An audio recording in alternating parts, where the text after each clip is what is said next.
지난 2013년 개통된 경기도 용인 경전철. 하루 평균 이용객은 8,000명 수준으로 텅 빈 상태로 운행하기 일쑤였습니다. 2001년 한국교통연구원은 하루 평균 17만 명이 이용할 거라고 분석했지만 여전히 하루 이용객은 3만 명대입니다. 10년간 시 재정 4,200억 원이 들어갔고 2043년이면 총 투입액은 1조 원을 넘깁니다. 용인 시민들은 지방 재정을 낭비한 데에 대해 주민들이 나서 누구 책임인지 따져 묻는 주민 소송에 나섰습니다. 1조 5천억 이상의 그 천문학적인 비용이 사업자들에게 넘어간다는 것 자체가 분명한 책임을 물으려고 합니다. 소송 요건이 되는지 절차상 문제를 따지느라 11년 끌어온 법정 다툼 끝에 법원이 주민들 손을 들어줬습니다.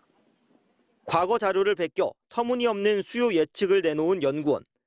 아무 검증이나 최소한의 예방책 없이 사업을 밀어붙인 이정문 전 시장이 모두 214억 원을 배상해야 한다는 겁니다.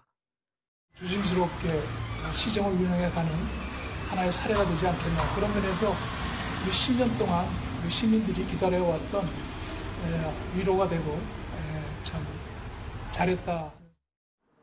다만 주민소송 절차상 바로 배상이 이뤄지는 건 아니고 판결이 확정되면 용인시가 책임자들에게 배상금을 청구하게 됩니다. 용인시가 그 사람들 상대로 또 민사소송 청구하면은 또 1심, 2심, 3심 가지 않겠습니까? 그것도 몇 년 걸릴지 몰라요.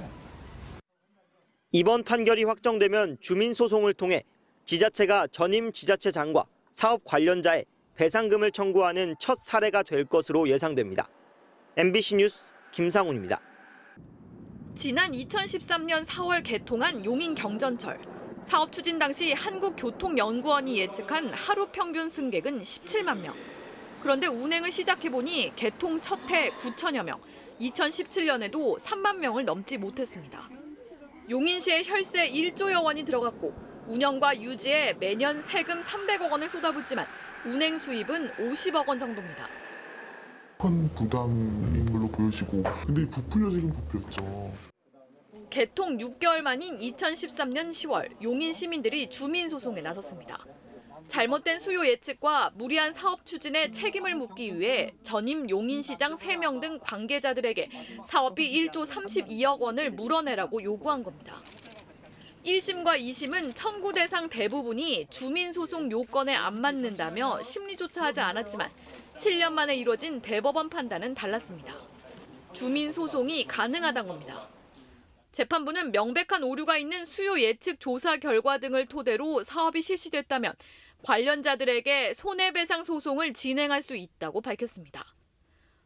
또 주민소송에 앞서 필요한 주민감사 청구 내용과 소송 취지가 정확히 같지 않아도 된다며 한국교통연구원의 용역 보고서 역시 주민소송 대상으로 규정된 지자체의 재무회계 행위에 해당한다고 지적했습니다.